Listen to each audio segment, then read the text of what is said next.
Hey everybody, I'm author Wally Lamb, and I am here this afternoon with actor and executive producer Mark Ruffalo and executive producer, director, and screenwriter Derek Cianfrance to talk about HBO's new drama, an adaptation of my novel, I Know This Much Is True.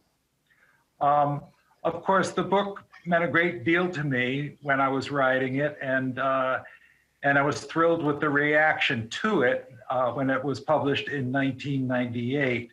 But it's been a long road waiting for it to come to life on the screen. And now I see that that long wait has been well worth it because I'm just so thrilled with the results that Derek and Mark have sort of midwifed into onto HBO. I'll be kicking off our chat with questions that have been submitted by some of our attendees, and then I'll sort of reel back around and ask a few questions of my own for these guys. And so I'll begin by asking this. For both of you, I think a frequent question must be, why? Why this story? Was there a personal aspect that drew you to it? Go ahead, Mark. Why don't you start with this? It was something that really struck me in a personal way. I'm a second generation Italian immigrant, and my family came here poor as church mice. They had to endure racism and difficulty, and really scrap out an existence here and create a name for themselves here in America. They're very proud people. There's been mental illness in my family. There's been what some might consider a curse. Some places call it the Malacchio, and other places call it the Fascinato. Where there's a family curse, storied family curse, and they're blue collar people. My grandfather was a house painter, started as a house painter, and eventually built this giant corporate painting business. It just really spoke to me about the immigrants' experience in America, the blue-collar experience of America, the experience of America that we don't often see on television, of people really struggling with real-life issues that are sorrowful, that are difficult, that are what makes us families. We're not the Brady Bunch, and there's few families in America that are the Brady Bunch, but we rarely get to see this version of it. And that's what spoke to me, Wally. That's what's so beautiful in your book, and that's the story that I really wanted to tell at this point in time. Well, it doesn't escape me that we are three, I believe, half Italian guys, right? You, Derek? I'm a quarter. All right. Well, we'll let you in the club. That's fine. One of the things that I learned while I was writing this book is that if you are Southern Italian, Sicilian or Calabrese or whatever, that particularly Sicilian people, they sort of close ranks with family because Sicily being an island, it was conquered again and again and again. So you trusted your family for better or worse before anybody else. And lots of times you kept family secrets. And that was one of my motivators. How about you, Derek? Yes, family secrets that's a great place to start. Because I grew up in in a home where what goes on in the home stays in the home. And I don't think I was that different. I think there seems to be in families, like that painting you have on the wall behind you, Wally, there's a light in that house. And there's something going on in that house. We don't know what it is from the outside, but if we were ever so privileged to walk in that house, we would know what was going on. And hold on, my wife's so nice. She just brought me a cup of coffee with her picture on it. Look at this. And the monkey. And a monkey. Anyway, this is our little family. Yay. That's with my wife. Anyway, so families, I guess I've always wanted to make stories about the secrets that happen inside houses. Because as a filmmaker, as a film goer, as a lover of movies, and I've never been the best reader. I always understood other people through watching movies, right? And there was a time in my adolescence where I started to feel kind of let down by what I was seeing on the screen, because it was so obsessed with fantasy, right? It was so obsessed with this perfected vision of the world, and people spoke so clearly, and they had perfect game show host teeth, and they had these these perfect arcs in their lives that led to them getting what they wanted in ways they didn't quite expect. And there came a time in my life when I started to just feel so left out by the movies. And I always thought that if I ever get a chance to make movies, my mission was going to be to try to make movies about real people, because I felt when I would leave these perfect movies, I would feel worse about myself. I would feel lonely. I'd feel like, why isn't my life like that? And I felt there was no shame in the way my life was. And I felt there was no shame in the secrets that happened inside my family. And so when I read your book for the first time, which took me a long time because I'm so slow at reading, and it's long and dense. It's a bit long. Yeah. It's rich, and I just felt this humanity, this raw, stripped down, naked view of humanity and of people. And in a family, you get to know somebody, right? You get to know the good, the bad, and the ugly of a person. And so what I really loved about your book was these people weren't heroes. They weren't villains. They lived in a gray area. They were just human beings. And I think the more time that I've spent with you, Wally, and I see that your writer's voice it seems like you're exploring humanity. And then you got Mark, who's one of my all-time favorite actors, who is like the ultimate human being actor. Like his teeth aren't perfect.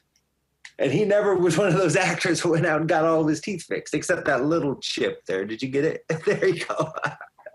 It's scaring me, Mark. I had it fixed, and it fell out last night just before the show started. I don't know what that means, but it literally fell out just before the show started.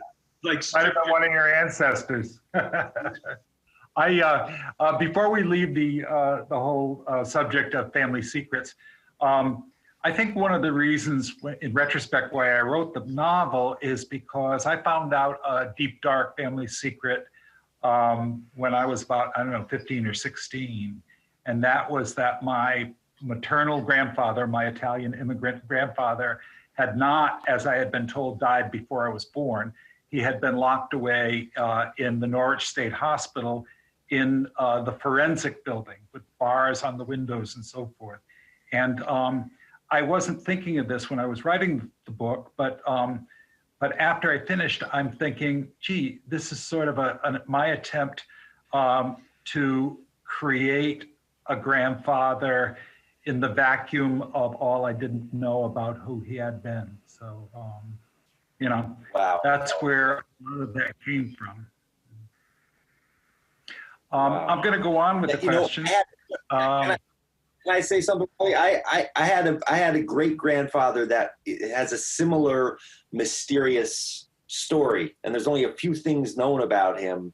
And that was one of the things about your book too, is I have this internal desire to just know about him, because I think Mark says that, Mark talks about the curse in your story, in his life. And I think there's another way you can look at it, which is just familial trauma, and things can get handed down through generations, and this idea of legacy and what gets passed on and epigenetics, whatever you want to call it, can really affect. And you can be born into the world with a whole series of consequences already built into you from a choice that an ancestor maybe has made. And so that became like that, with the Italian section of this story, that was one thing that Mark and I really always were just so eager to explore and fought for to express in our translation, was that Italian story, because there's a version of it. I think the book on tape that I listened to had no Italian story in it. Yeah, and to me, the Italian story within the story is the beating heart of the story as a whole. I agree. In terms of shrouding the secrets, I wrote about my grandfather in an essay called "Don't Tell Mama: Stories from Italian Americans." And so this was nonfiction. I wrote about my grandfather, and one of my uncles. My mother was one of 11 kids, and one of my uncles was so ashamed that I had revealed the family secret in between covers of a book that he was retired and living in Florida, and he drove all around buying up every copy of the book that he could find, so nobody would find out that his father had been incarcerated in a mental hospital. So yeah, that shame, people will protect that shame, right? They don't want that. But see, that's the thing that I always struggle with too, Wally, is the choice of an artist. It's our job to express, to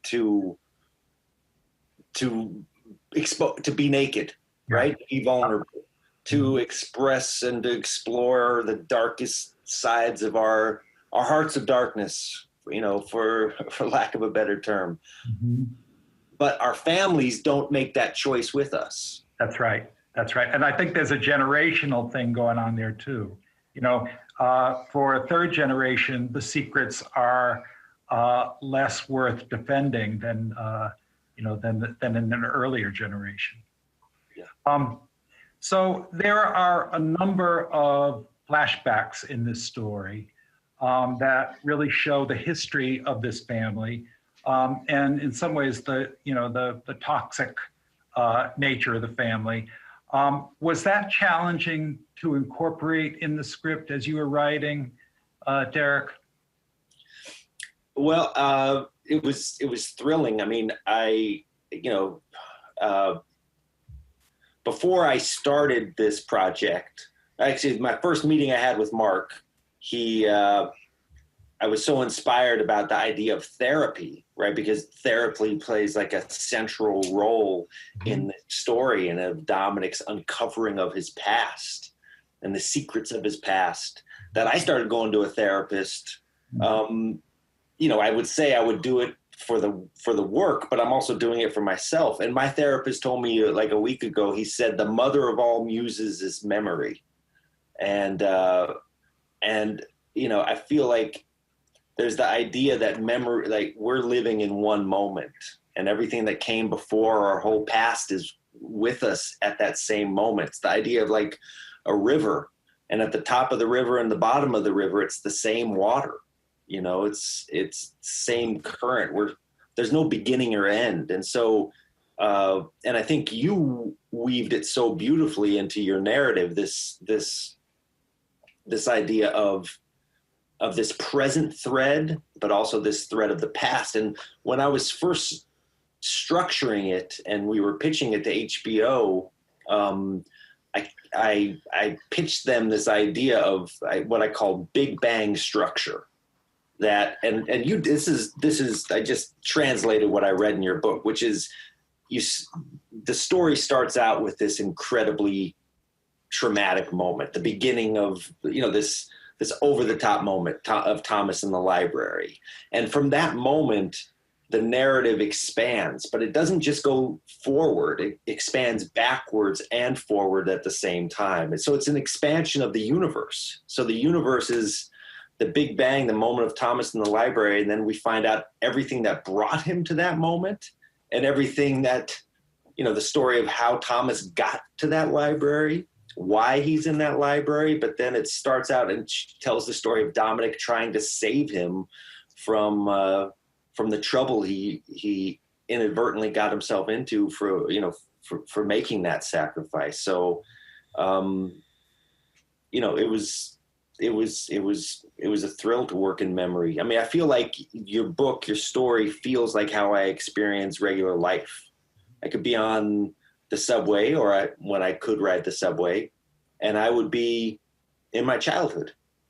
Memory is a beautiful portal to your life, and all of those moments, all of our choices, there's a consequence, sometimes positive, sometimes negative, to every choice we make in life. And I loved how you worked with memory in your book to kind of shape that idea of, the forming of a human being as formed through their life choices. And then it was so beautifully, not only the choices that you made as a writer, but then as a director, and then you hand off that to this amazing actor who did who made one actor made two very different people.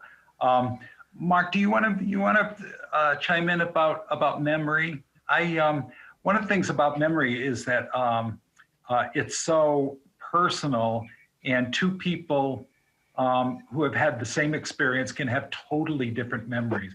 Mark, you want to talk a little bit about that? Sure. Going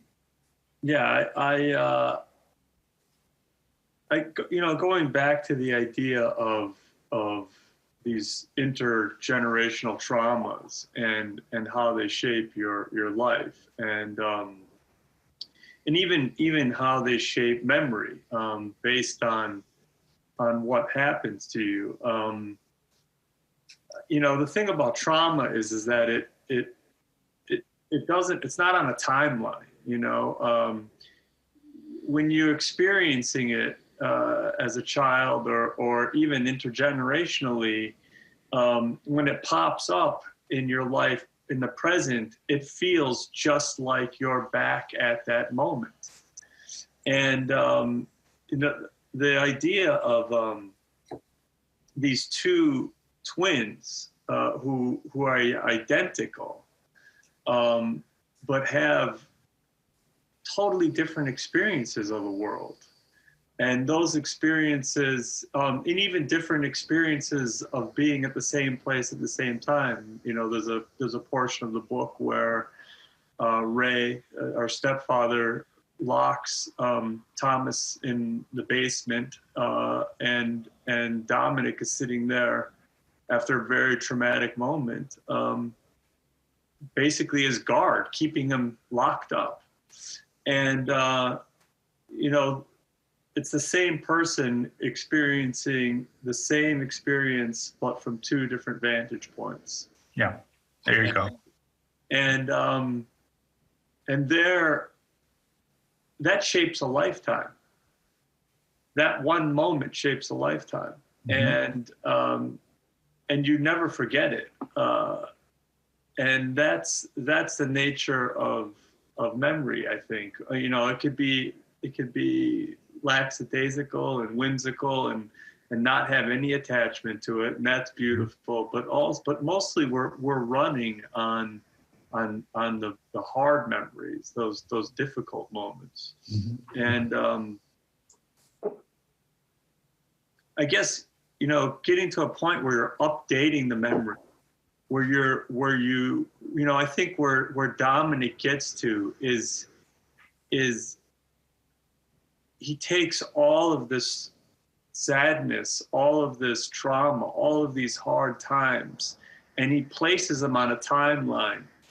And he says to himself, this is who I am. I've survived this.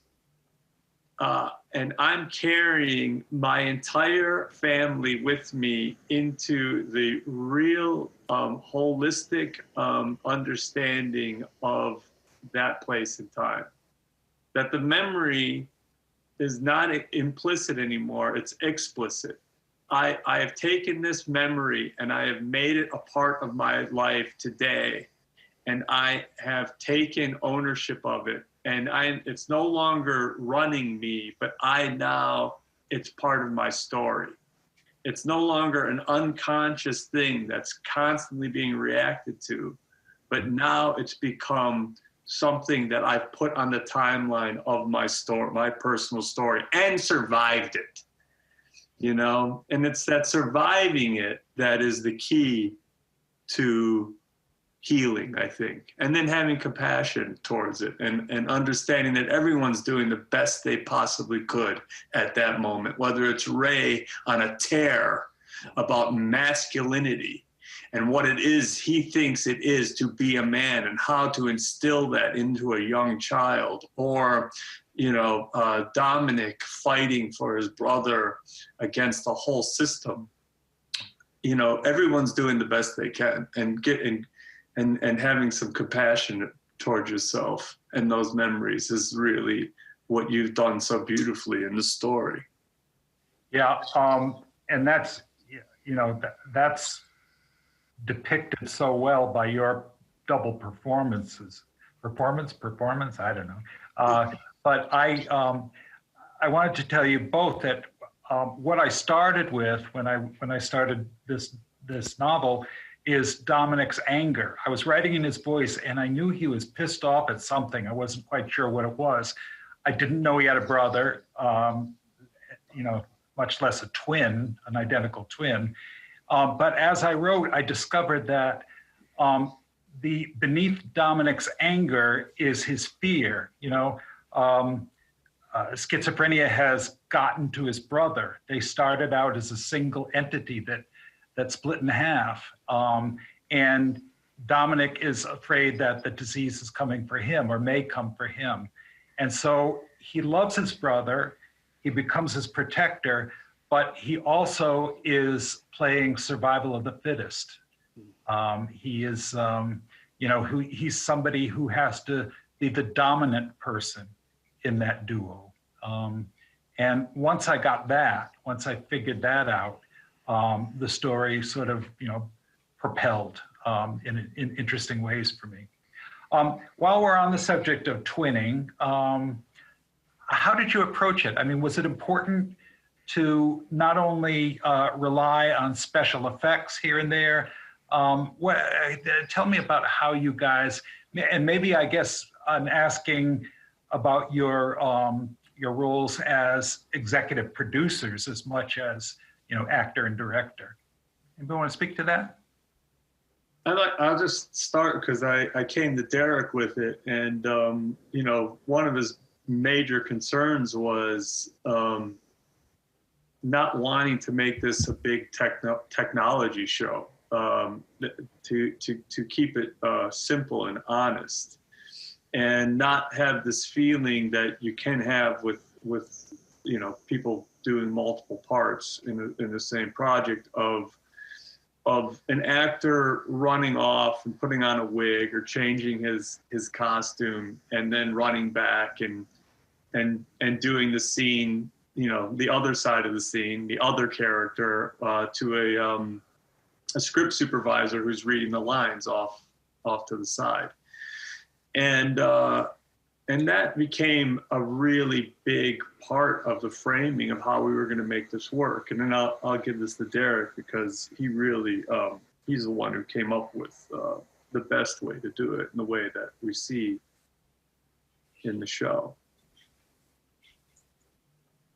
My turn? Yeah, well, you know, our first conversation, Mark and I had, yeah, it's exactly right. I think sometimes visual effects can be used, I don't know, as like the point to do something. And to me, I'm so obsessed with like behavior and characters, and so Mark had done The Normal Heart at HBO, and they had like given one of the actors a hiatus to lose a bunch of weight, and I had done Blue Valentine, where we had taken a month off between the story of the couple falling in love, and then 6 years later when they divorced, right? So I had taken a month off, and in that month it was amazing to kind of go through to witness this transformation between those two people. And I thought, well, why can't we just do that with Mark playing these two guys? Because yes, when they were born, they looked exactly the same, but here they have 40 years of life experience. That's totally different. So it's nature and nurture, right? So they have been nurtured and they have made choices in their life. And so they're not going to look the same first off. And Thomas is on all this medication. So, we knew that was going to add to some weight to him. And we always thought that he was going to be the more softer of the twin, whereas like you said, Wally, that, Dominic was going to be the harder one, the angrier one. To Thomas's more, gentler, peaceful soul. Dominic was going to be the overtly masculine twin, where Thomas would be the feminine twin. And so we that wasn't something that we thought we could do over lunchtime. Right. And I mean, Mark would truly go crazy going back and forth. I mean, if there's any actor that could do it, Mark could have done it. But, we thought, part of the point of this whole thing is the experimental nature of filmmaking, right? You don't know what's going to happen, right? So, but that's one of my greatest joys as a filmmaker is making these discoveries. And so to play Dominic, Mark he lost 20 pounds, and he showed up to set, and he was, I guess the expression is hangry, right? He was always a little bit mal-tempered. He was so angry that he could only eat like a poached egg white or something for breakfast. He was eating like 1,200 calories a day. And we started shooting Dominic, and immediately Mark was in. Like he was that guy, but something about his high metabolism was adding to his overt masculinity, right? Mm-hmm. And there was something that happened on like day 3. He was doing a phone call with Juliette Lewis, and I got the idea. I said, Mark, will you do 50 push-ups? And so Mark is like such a good, he's such a good collaborator. He just dropped to the ground and did 50 push-ups, or however many he could do at that point. Maybe it was like 35. And he got up and he was kind of out of breath, and he did this phone call scene with Juliette Lewis, and it was great. Something happened, right? He was like, the veins in his neck were all engorged, and his chest was all out like this, and he was like really short of breath. And I was like, and we finished the scene, and I was like, that was amazing. Can you do another 50 push-ups? And he was like, why am I doing push-ups? I'm on the phone. And I was like, well, you're just becoming Dominic, these push-ups. And so by the end of like 75 days, and we shot a total of like almost 600 hours of 35 millimeter film. Maybe on Dominic, we shot about 500 hours, but he had been doing push-ups for every one of those scenes. And by the end of those 70 whatever days, he had like the most perfect pectoral muscles, of his life. He'll never get to that place again. Anyway, but he was ultimately Dom, right? And so, and then he went off, and he went off for 6 weeks. And for as hungry as he was during that time playing Dominic, he okay, go eat anything. And I think Mark will tell you, it was like he was so excited. He could eat Krispy Kreme donuts, and he could have McDonald's. And I think it lost its luster in about 12 hours, right? The ability to eat anything. I think eventually, I used to check in with him on the text message, and he would say, can't I just wear like some extra padding? Can't they give me just a fat suit to do this? I feel like shit. I feel like, I'm sorry, language. I feel like, I don't want to get don't want to get a disease. My immune system. I was like, just, we had a nutritionist, so we did it safely, right? And I was just like, please, if you just keep gaining the weight, there's something that'll happen. Because I know myself, if I've ever fluctuated in weight, I feel different. And so when he was Thomas, all these 6 weeks later, it was September 11th, 2019, when we shot the first day of Thomas. And it was the scene in the diner, that's in the opening of episode 1. And we had shot, we had triangulated our cameras, because technically you have to match the lighting, you have to match the distance of the cameras. For that scene, there was no real technical things, because we just shot it all shot counter shot. There was no need for a green screen. We had a green screen maybe one time in the whole show. There was no need for any kind of face replacement. We just did it as my inspiration for that scene was Heat with Robert De Niro and Al Pacino. When they go to the diner in the middle of the night, and you never see them on their faces together at the same time. You just see flip sides of the coin. And I thought, oh, this is a great, I'll take something from Michael Mann here, and let it be Thomas and Dominic, or flip sides of the same coin. Anyway, we were ready to shoot, and Mark, who's the least prima donna actor on the planet, would not come out of his trailer. And we were all waiting for him. And so I went back to his trailer, and the person I found in his trailer was not the Mark that I had come to know and work with for those 70-something days. He was vulnerable, scared out of his mind, didn't want to do it.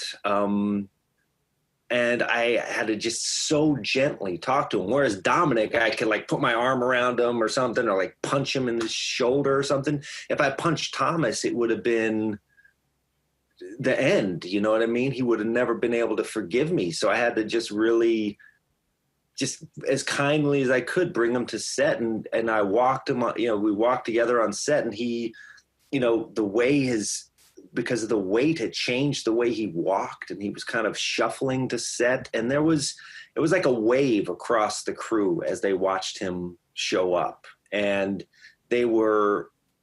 everyone just stopped talking. Everyone was shocked. No one knew who it was anymore. No one knew who this guy was, it was what happened to Mark.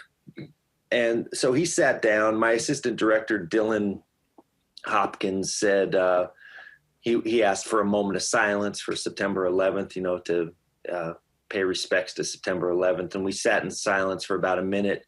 And then the next thing we heard, everyone had their eyes closed. The next thing we heard was the voice of Thomas.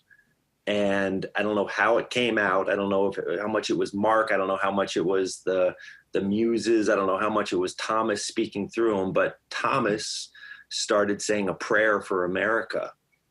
And we just gently started rolling the cameras, and it was chilling and poignant, especially to think about Thomas and his desire, in that opening scene in the library. He's trying to end wars. And here we are on September 11th, and there was a thought of us.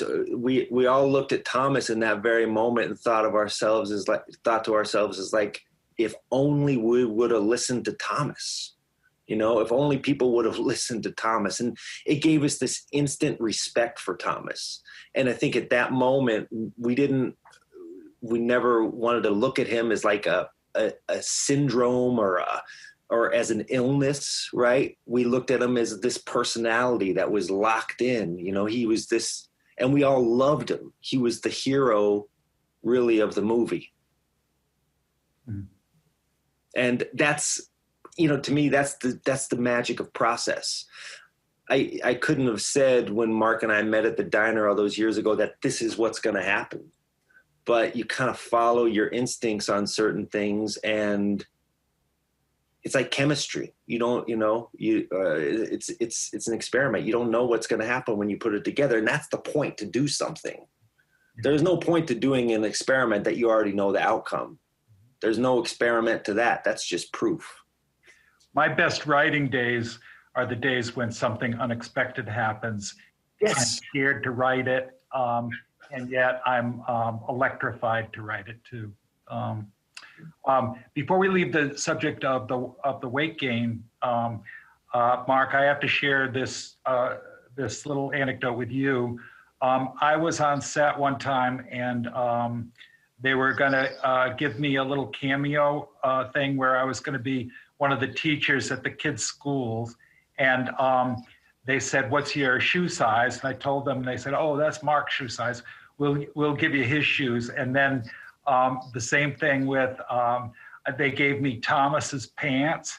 Now, you gained 30 pounds to wear those pants. I went to put them on, and I thought they were going to cut me in half. The circulation was like going to, and I'm thinking to myself, oh God, I'm out Thomasing Thomas in the weight department. Anyway, I wanted to share that with you. Sorry we cut you out, Wally. That's all right. I was relieved. Let's speak a little bit about the casting of the characters around Dominic and Thomas. Tell me your thoughts, and I believe you were both involved with casting decisions, right? With some of the bigger names. Can you talk a little bit about that? Your casting decisions. Well, we hired the great casting director Bonnie Timmerman, who's just such a legend. I mean, she discovered Ralph Macchio, you know. So we felt like we were in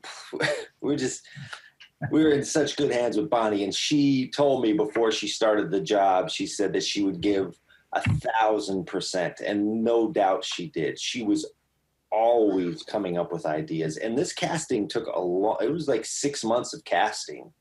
You know, I think on the budget early on the schedule, we were supposed to have a cast in like 6 weeks. It took 6 months because it just, you know, we were trying to find the person who called to the characters, you know, and we were just patient enough to let those people appear, you know, basically. There's a lot of great options, but a lot of great actors wanted to do things, and we learned a lot from all of them. But I think the cast that, you know, that eventually inhabited this world was the cast that was destined to be the cast, you know, everyone across the board. And we would know it when we would see them. The moment I met Catherine Hahn, you know, I offered her the role within 30 seconds, just because she started to laugh and she snorted when she laughed, and I was like, okay, that's it. And I was thinking also, like, it's a heavy story, Wally, right? Yeah. It can be heavy. So we were thinking, let's cast some funny people in this to bring up. Great comic actor. Yeah, she's hilarious. Rosie is, you know, Rob Hubel, Imogen, Poots, you know, they're all really funny people. And then, you know, we had Archie and Phil Ettinger and Ackling and Melissa Leo, like Rob Hubel and John Procaccino, and it was. And then the Italians, Marcello Fonti and Simone Coppo and Roberto Regano and, you know. Irene? Yes. And I felt like we were just so blessed every day. Mark, you got to act with them. One thing about every actor that came on, I will say, like, when they call number one on the call sheet, right? It's like the top actor in the show. And that's Mark. Mark is that and this. He's 1 and 2. He's Dominic and Thomas. But to have someone who's number one on the call sheet, who's so humble and not interested in all the bullshit, the BS that comes with making movies, right? Doesn't need a giant trailer.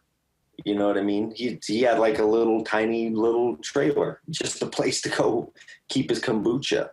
But so like and then he comes on set with no prima donna aspects to it. Everyone just comes in and follows his lead. So Mark set the standard for every actor that would come on there, right? If Mark was a pain in the neck, it would have given people permission to be a pain in the neck. Yeah. But Mark, you want to talk about the other actors? They're the best. Every day they were carrying me the whole time, and every day I would be terrified. It was hard for me to come out of the trailer all the time because there's a lot of big material to get through and a lot of words. But every day I'd walk out, and then there they were, and they were at their best. Rosie O'Donnell, gives the performance of a lifetime. Melissa Leo, another one of her great performances. Catherine Hahn is a revelation. Juliette Lewis, who's hilarious and terrifying. It's like working with her is like riding a lightning bolt. They're all, nothing that we did, Archie Punjabi, nothing that we did was set. There was no comfort zone. And everyone was basically, this is part of Derek's genius as a director, was he doesn't want you to be comfortable. He doesn't want it to be set. He doesn't want you to hit a home run, He wants it messy. He wants you basically tripping over yourself. And in that moment of being slightly out of control, magical things happen, and people become really vulnerable and so you have to have actors who are present and willing to go there, and who aren't precious about themselves, and who put the material above everything else, especially self-image. And that's this group of people. And I've never seen so many people put so much of themselves out every single day, no matter what number they were on the call sheet. It was all the same. And we met each other on that level. And it was as good as an acting experience as I have ever had because of that. And that was a tone that Derek set. He invited us all to be bad repeatedly. And because of that, we were allowed to find dimensions that we could never find in another setting, possibly. And we did take a long time to cast these people.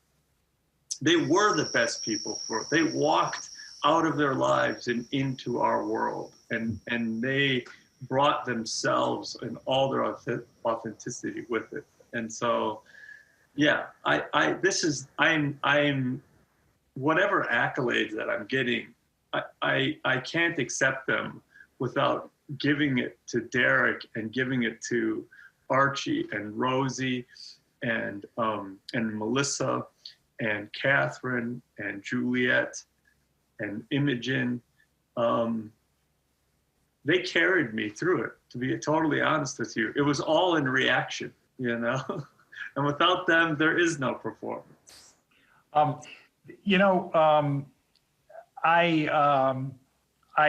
had about maybe, I think, 4 different trips to the set.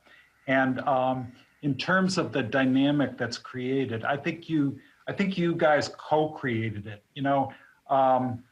The first time that I saw a scene being acted, it was among you, Mark, and Rosie, and your double on the until your face got superimposed on Gabe Fazio, and what I was sort of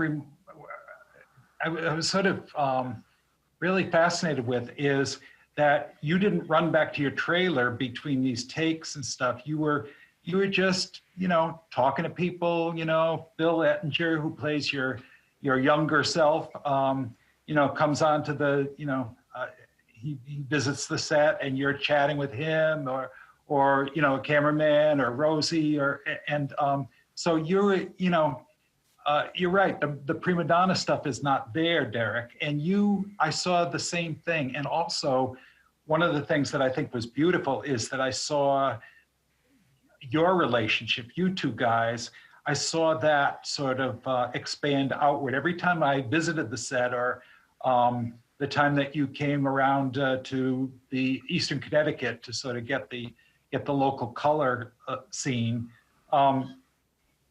every next time you seemed closer, almost like brothers, and that was really cool and moving to me. I think we're over time, but I could go on for another hour. You guys probably not, but I wanted to just ask a couple of my own questions, and one is about dialogue. Derek, were the scripts set in stone as far as the dialogue in the various scenes? I'm thinking specifically about in episode 1 when Nedra Frank, Juliette Lewis, shows up unexpectedly at Dominic's apartment, and we have that long and uncomfortable kind of exchanges between the two. Now, it's kind of a tour de force action versus Mark's reaction in that scene. Was she improvising at all, or was she staying strictly on script? Yeah, so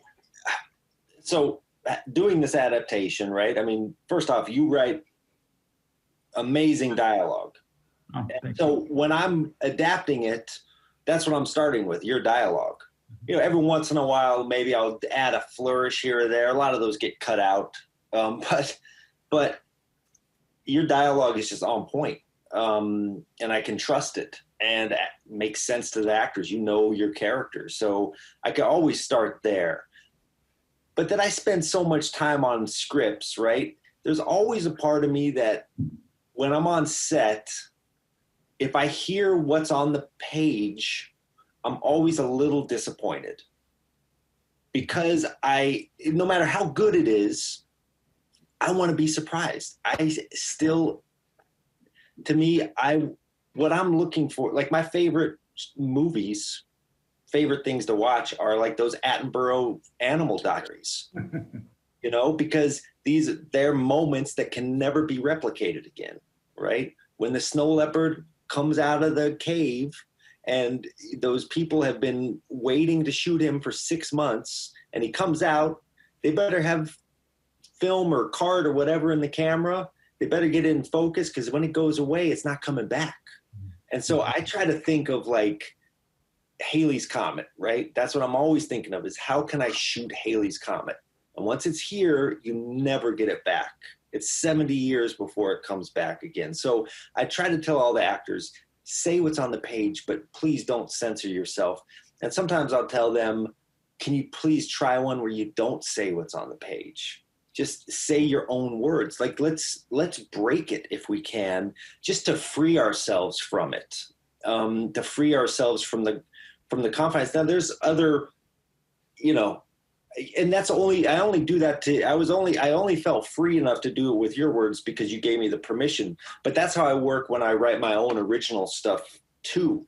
I try to think of the voice of the writer or the author as simply the instigation point for the actors. And if they want to say the lines, that's great. But I'm always thrilled by what they can come up with, or the mistakes that happen. So for that Juliette scene, you know, Juliette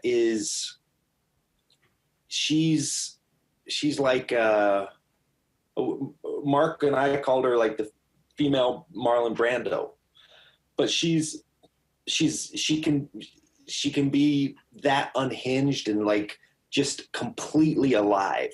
And she has the ability to let the chaos in, right? Sometimes that can be scary when you're making a movie, because you think, okay, you have 12 hours, you know, you have to shoot this many pages in 12 hours. You have this many setups to do. You have this budget. You got to keep on schedule. And so there can be a fear of like going off. But to me, I spend most of my time shooting. So if we're on 12 hours, I don't care about all the other pomp and circumstance of filmmaking. I want to spend all those 12 hours exploring. And by the end of those 12 hours, I want to have explored every aspect of it. So, and I really want chaos to creep in. I want the life to creep in. And so with Juliet, there were some times when I would give her direction and she'd come back and maybe it wasn't as good. And I quickly realized with Juliet that, did you ever see The Road Warrior? Mm-hmm. You know when Humongous, the big guy, like with all the muscles, he like has that Wes, I think, and the crazy one with the mohawk, and like he gets out of control one time, so he chains him up, and then there's a moment, when he breaks the chain and just lets Wes go wild and lets Wes run the show. And let Wes be Wes. Let Wes do what Wes does best, which is just create chaos. And so that's what I realized with Juliet. I cannot put her in chains. I have to break the chains like Humongous did and just let her wreak chaos on the scene. And it was beautiful. I was at a Zoom thing last night, and she was a participant. And she said, I guess she hadn't seen the episode. And she said, just tell me when I see it, am I going to cringe? And I said, I don't know if she heard me or not, but I said, yes, you are, but in a good way. Did you want to add anything about that particular scene, Mark? Well, I mean, it's such a funny scene, and I always loved it. And the one person that I always had in mind for Nedra was Juliet. Ah. I had directed her in the movie that I directed, and I knew what she was capable of and what people don't really know about her, which is that she is such a great moment-to-moment actor, and she's fearless, and she will put herself out in any way that you ask her to, in the most vulnerable, raw, and some often really funny, strange ways. And so there's a moment in the script and in your book where she starts kissing him and he starts laughing, and I didn't have to act that, because by the time she finally made it over to me, and she's grinding up against me, and it's all there, there's no acting, and that was her in this scene, and she so nailed that part, and she was everything that I thought she was going to be in it, and then 1,000 times more. Yeah. Oh, that was great. Well, a lot of people talking today after having seen the first episode last night about that particular scene. I've been on social media somewhat today, and yeah, there's a lot of chatter about her performance and your reaction to it. Yes. Now, can I just say his reaction? That was something I had planned on only shooting Juliet coming over, but we had a little time, and I was like, let's turn the camera on Mark for a second. And Mark had this brilliant reaction, which was to start drinking his beer, pounding his beer, just trying to get into the mood, trying to force the mood. My courage. Yes. And it became such a two-hander that way, And one thing I loved about the structure of your book, though, too, it reminded me of life. We have these moments in our lives where we come across certain people, and we might only know a person for 15 minutes, but they can have a real lasting effect on us. And so much of our characters as people can come out of these fleeting relationships that we can have. Now, some relationships are built for like 20-year, 40-year marriage, whatever, 60-year marriage. You really know those people deeper. But sometimes those fleeting relationships are really revealing. And then when they show up in the grocery store aisle, wheeling their cart opposite you. It's like, oh, here we go again. Hey, Wally, I want to ask you a question. Yeah, sure. You know, it's a male lead character, two male lead characters, but the whole story is driven by these women in his life, and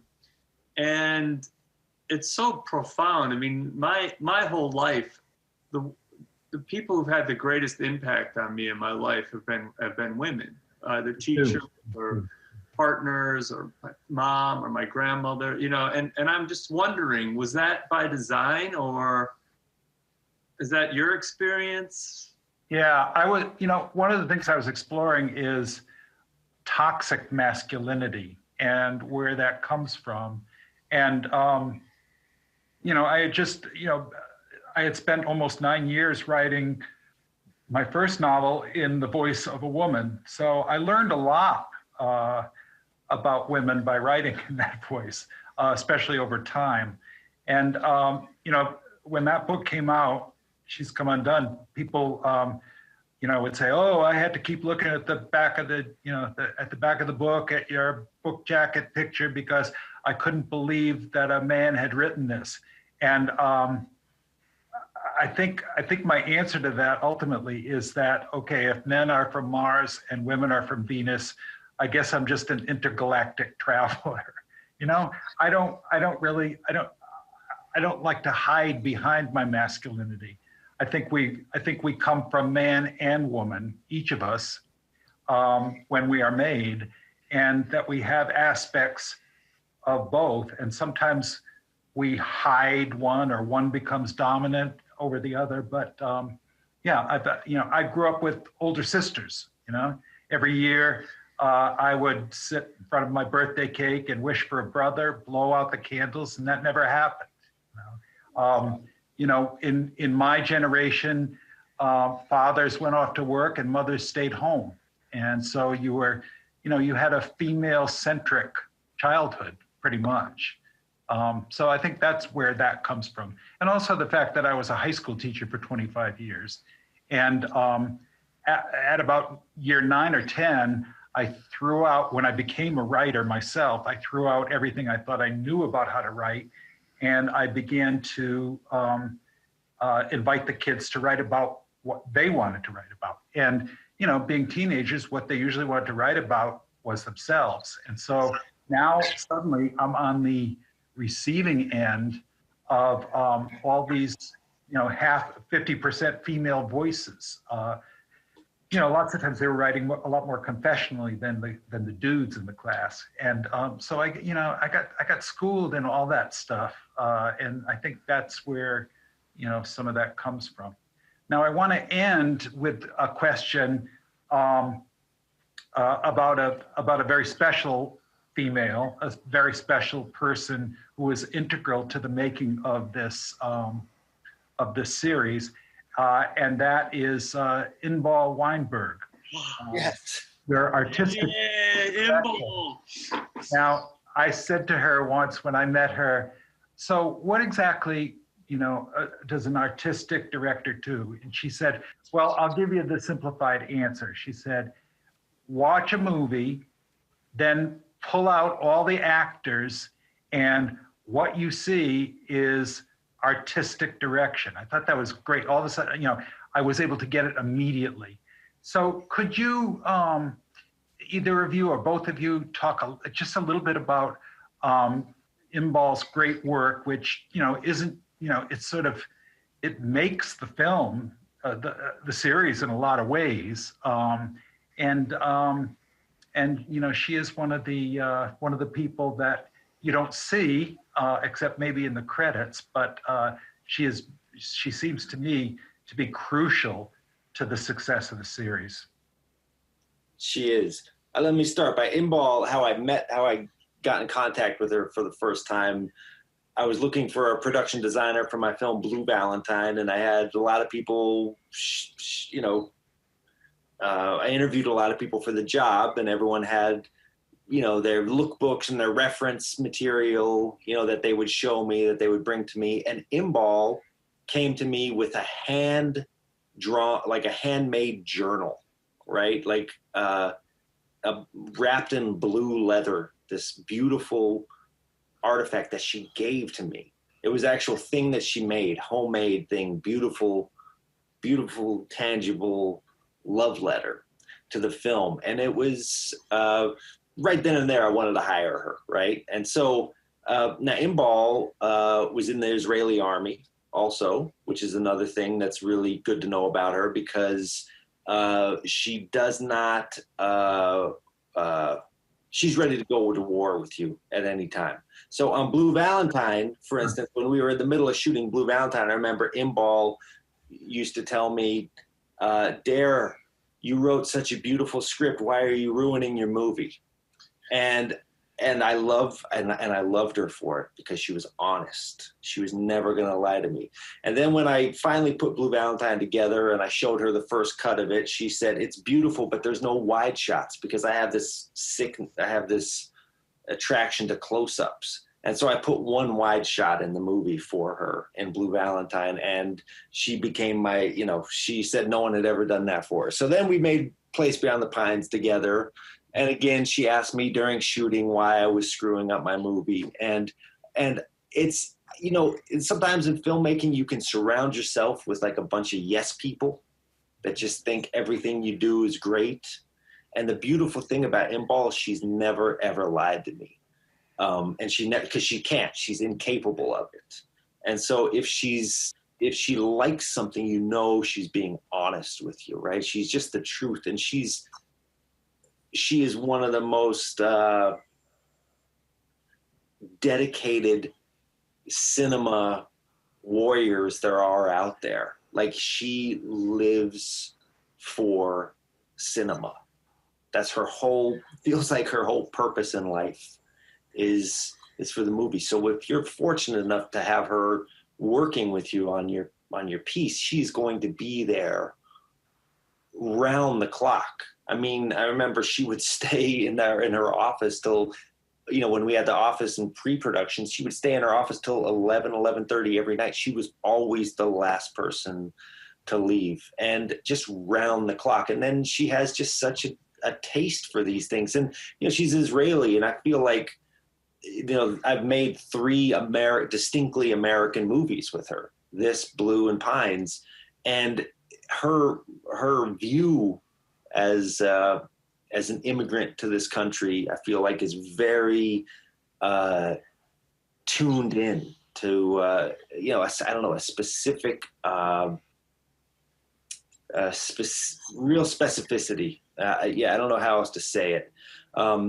There's, you'll see, like in episode 2, there's these pencils that when Joy moves into Dominic's house, she has these fuzzy, furry pencils, and it's just her attention to detail. And then her whole team with the prop department, Kat Miller, and the rest of her production design team was just, you're right. That we could not have made this film without her. Mark, you want to talk about her?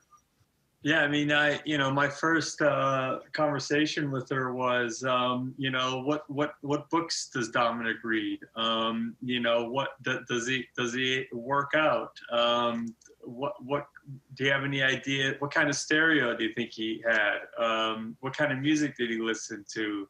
So, and then Thomas, she made Thomas's notebook and wanted me to cut out the materials and paste it together. And it was so specific, down to, making sure that when I opened the cupboard of the refrigerator, that every single thing in there, whether we used it or not, was of the period and completely authentic to that time and authentic to the character. But I remember one day she invited, and Derek, this is part of Derek too, but she invited me to Dominic's apartment to help decorate it. Where would where are your books? Where are your, is this right? Is this right? Is this where you'd have your records and your books and your tools? And we spent a day sort of decorating the apartment so that it was mine as well as hers. And that makes a difference, when you walk into that space, 3 weeks later, it's yours and it translates. But it's that, and I just got the most beautiful text from her this morning, just from such an artist to another artist, about the work and really specific things about it. And you never get that from a production designer, ever. She loves filmmaking. She loves actors. She loves Derek. And I remember, this is a hard shoot. She was working 16, 18-hour days. And there was one night that her and I were just like standing in front of each other crying because what we were going for was so big. And it meant so much to us, and it transcends your paycheck. It's your legacy, and she's someone that's really deeply aware of that. And you'll never see anyone who works harder. Like Derek was saying, she is there. The kid was sleeping like 3 hours a night, and happily doing it.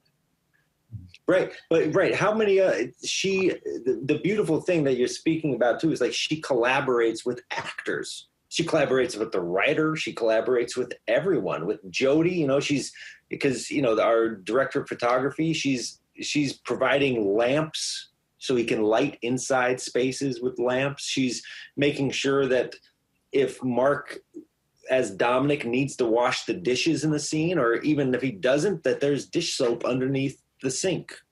You know what I mean?